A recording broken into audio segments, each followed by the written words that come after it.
Bien, alors me voilà parti pour une nouvelle analyse, une analyse de longue haleine, oserais-je dire. Il s'agit de la sonate pathétique de Beethoven, l'opus 13, en do mineur. Alors cette sonate me tient à cœur bien sûr, comme elle tient à cœur à tous les pianistes. J'insiste aussi sur un aspect, c'est que quand on n'est pas pianiste, on peut l'analyser parce que c'est une source d'apprentissage, de connaissances harmoniques, de structure de l'œuvre qui est évidemment valable dans tous les cas. Et évidemment, les premiers intéressés sont les pianistes. Alors c'est un désir que j'ai moi de produire cette analyse, mais c'est aussi une analyse qui m'a été beaucoup demandée, donc c'est aussi une réponse à une demande. Alors, je vais dire quelques mots, plus que quelques mots, de présentation de cette sonate, et après, évidemment, j'entreprendrai une suite assez importante, je le sais à l'avance, de vidéos, car je me fixe comme but d'analyser chaque section avec une certaine précision. Et comme on le sait, puisque ceux qui me regardent ont déjà suivi mes analyses, je vais au-delà de l'analyse proprement dite de l'œuvre. Bien sûr, c'est le premier objet, c'est d'analyser tel et tel passage sous différents aspects essentiellement harmoniques, mais pas que, essentiellement harmoniques. Mais évidemment, je reprends dans une seconde vidéo, des fois c'est séparé, des fois ça n'est pas séparé, je reprends l'extrait pour le développer, c'est-à-dire pour en tirer vraiment toute la substance, si j'ose dire, tout l'apprentissage qu'on peut en tirer sur le plan harmonique, en proposant des exercices, en proposant des exemples aussi pris dans d'autres œuvres où on retrouve tel ou tel élément harmonique. Et Dieu sait qu'il y a de quoi faire et que c'est particulièrement instructif. Je sais que je me suis déjà exprimé là-dessus, je pense qu'il est un petit peu dommage de se fixer, de rester dans la stricte analyse du passage observé. Il faut le resituer dans un contexte plus large, voire très large. La sonate classique est une forme qui s'est développée, j'en ai parlé ailleurs, à partir de la seconde moitié, grosso modo évidemment, la seconde moitié du XVIIIe siècle, à l'époque qu'on nomme classique, avec trois compositeurs essentiellement. Les deux premiers sont d'une importance considérable, Haydn évidemment, qui était né dans les années 30, 1730, et Mozart, comme on le sait, en 56, 1756. Et puis le troisième compositeur arrivant après ces deux-là est Beethoven, justement. Et la forme sonate est vraiment, pourrait-on dire, leur œuvre. Eh bien, cette forme sonate est aussi c'est une forme qui a en quelque sorte envahi toute l'histoire de la musique, pas l'histoire forcément, toute la musique, c'est-à-dire que les autres œuvres qui sont les symphonies, les concertos, toute la musique de chambre, c'est-à-dire les sonates pour deux instruments, piano-violon, les trios pour piano, violon, violoncelle, bien sûr les quatuors à cordes et d'autres formations comme les quintettes, etc. Tout ça sont des sonates finalement. La symphonie est une sonate pour orchestre. Alors, je passe rapidement là-dessus. Je vais dire quelques mots sur cette fameuse sonate qui donc est une rupture par rapport aux formes qu'on appelle, je n'aime pas, comme on le sait, le terme, mais je le emploie pour des raisons pratiques, l'époque dite baroque, c'est-à-dire celle qui se termine à la mort de Jean-Sébastien Bach, enfin à la fin de l'œuvre de Bach, qui est donc en 1750, pile au milieu du XVIIIe siècle. Eh bien, les formes précédentes de cette période sont très différentes. Je n'y reviens pas, ça n'est pas le sujet. Mais la forme sonate se caractérise par deux choses. Alors, il y a d'abord, quand on parle de forme sonate, on dit souvent l'allegro de sonate, c'est-à-dire la forme du premier mouvement de la sonate. Alors, la caractéristique, je vais m'arrêter un peu là-dessus, et Dieu sait que chez Beethoven, c'est en plein là-dedans qu'on est, on est en plein dans cette forme sonate, dans cette forme du premier mouvement de, encore une fois, ce qu'on appelle l'allegro de sonate. C'est une forme tripartite, c'est ça qui est important déjà à savoir.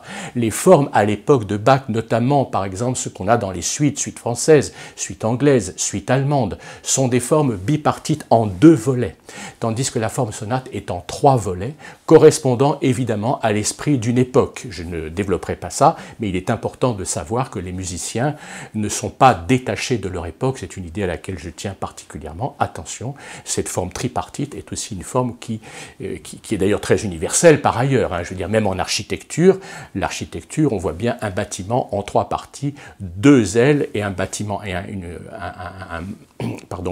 un bloc central, c'est donc tripartite. Donc ces formes tripartites sont extrêmement courantes bien au-delà de la musique. Alors qu'est-ce que c'est que cette forme tripartite? J'en parle parce que c'est le cas dans Beethoven, bien sûr. C'est exposition, développement, réexposition, tout simplement. 3 parties, forme tripartite. Et puis, autre élément qui est différent aussi de la période dite baroque, c'est le bithématisme, le fait qu'il y ait 2 thèmes. Alors, dans la fameuse exposition, le premier volet dont je parlais, sont exposés les 2 thèmes, un premier thème et un deuxième thème. Alors, tout de suite, je le dis évidemment, dans les sonates qui sont en majeur, le premier thème est donc dans la tonalité de la sonate, donc une sonate en Do majeur, le premier thème est bien sûr en Do majeur, et le deuxième thème est à la dominante, donc ce serait en Sol majeur. Mais attention, dans les sonates qui sont en mineur, comme la sonate qui nous intéresse, le premier thème étant dans la tonalité mineure, disons en Do mineur, et le deuxième thème est au relatif majeur, pas à la dominante. Voilà, donc ça c'est très important, donc ce serait exposition du premier thème dans la tonalité, c'est le cas de la sonate de Beethoven, Do mineur. Deuxième thème, relatif majeur, Mi bémol majeur. Ensuite, il y a un développement, cette section centrale, où les 2 thèmes, notamment c'est un art particulièrement beethovénien. Je dis en passant que cet art beethovénien, l'art du développement, l'art de travailler au sens étymologique du terme, les éléments thématiques qui ont été exposés dans l'exposition justement, c'est un art très beethovénien, mais que cet art beethovénien prend sa source chez Haydn.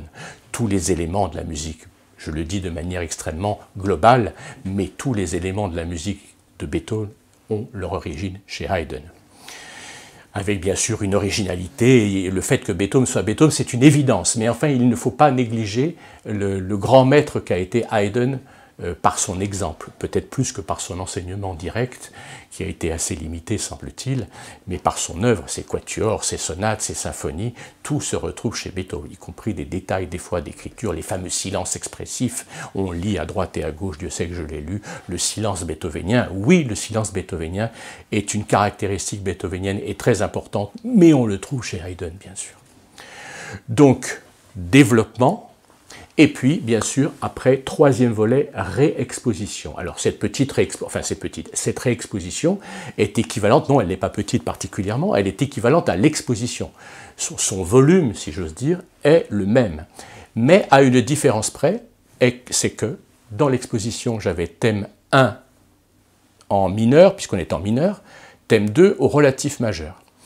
Et là, la réexposition, c'est thème 1 en Do mineur, et thème 2 aussi en Do mineur. Pourquoi? Bien sûr, parce que l'œuvre se termine et qu'il faut terminer, enfin le mouvement se termine et qu'il faut terminer le mouvement, bien sûr, dans la tonalité. Voilà, c'était le cas pour les sonates en majeur, où on avait thème 1 dans la tonalité, thème 2 à la dominante, et dans la réexposition, dans le troisième volet, on a thème 1 dans la tonalité et thème 2 aussi dans la tonalité. Voilà. Donc ça, c'est la structure du premier mouvement, l'allegro, le fameux allegro de sonate. Donc, quand on parle de sonate, quand on dit la forme sonate, on fait allusion à la forme du premier mouvement. Mais il y a un autre sens au terme forme sonate, c'est la forme générale de toute l'œuvre.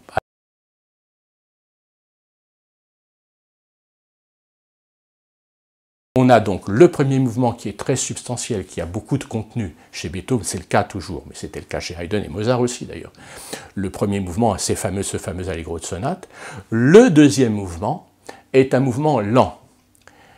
Je passe vite, après j'y reviens un petit peu. Je fais déjà je passe en revue les 4 mouvements. Donc premier mouvement, l'allegro de sonate bithématique et tripartite. Le deuxième mouvement, le mouvement lent.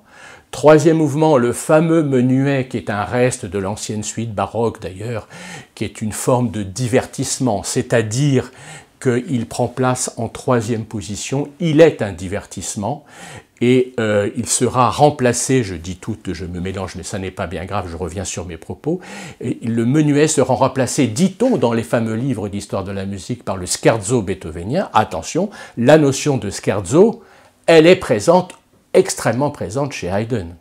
Je tiens particulièrement à le rappeler. Le mot, je le dis en italien, c'est un mot italien, scherzo signifie plaisanterie. Donc, au menuet initial qu'on trouve chez Haydn, qu'on trouve chez Mozart, qu'on trouve également chez Beethoven, le menuet initial, qui est une danse galante, est remplacé par le scherzo. Le sens de ce menuet, et plus tard du scherzo, c'est une détente. par rapport au contenu, à la solidité, à la profondeur du premier mouvement et à la profondeur accrue du deuxième mouvement qui est souvent très méditatif et qui le sera particulièrement chez Beethoven. Donc après cette tension, cette réflexion, cette profondeur, il y a une forme de légèreté dans ce troisième mouvement. Et puis quatrième mouvement, un final généralement très enlevé. Et la forme du quatrième mouvement, de ce final, et souvent, c'est le cas dans la sonate pathétique que j'ai pas loin de moi ici, la forme de ce mouvement est un rondo, très souvent est un rondo, c'est-à-dire la forme A, B, A, C, A, D, etc. C'est-à-dire refrain, couplet, c'est-à-dire que les sections sont différentes mais intercalées par toujours la même qui est le thème du rondo. Alors ce que je voulais dire, et il faut vraiment bien le savoir, ne pas l'oublier, c'est que le deuxième mouvement, je montre ça comme si j'avais sous les yeux un tableau, premier mouvement, deuxième mouvement, c'est le mouvement qui n'est pas dans la tonalité de l'œuvre. Donc si une sonate est en do mineur, qu'elle respecte bien ces quatre mouvements, le premier, le troisième et le quatrième sont en do mineur pour une sonate en do mineur. Mais le deuxième mouvement est dans une autre tonalité. Alors une certaine tradition qui nous vient du XIXe siècle, de certains auteurs du XIXe siècle, une tradition consiste à dire que le mouvement lent est, je préfère dire serait, à la sous-dominante, notamment pour les formes sonates majeures, que ce soit symphonie, encore une fois, sonate piano-violon, donc une sonate qui serait en do majeur, son mouvement lent serait en fa majeur. N'oublions pas que la tonalité de fa majeur, c'est-à-dire la sous-dominante, est en quelque sorte une détente. Hein, on est plus détendu quand on module. Enfin, là, il n'y a pas de modulation, il y a juxtaposition de deux mouvements. Mais la tonalité de fa majeur, la tonalité en général de la sous-dominante est une tonalité de détente. Alors, après avoir dit ça, je rectifie tout de suite pour dire que quand on lit ces beaux traités du XIXe siècle, notamment, je pense à des gens comme Fétis, des gens comme ça, que d'ailleurs j'ai lu très très peu, hein, mais enfin je sais, tous ces traités nous disent, il y a d'autres noms qui ne me viennent qui m'échappent, mais enfin on connaît ces grands traités du XIXe, traités de composition, même de Vincent d'Indy par exemple. Tous ces gens nous parlent de ce mouvement à la sous-dominante. Quand on ouvre les volumes des sonates de Beethoven, les volumes des quatuors de Beethoven, les symphonies de Beethoven, et c'est très intéressant de le faire.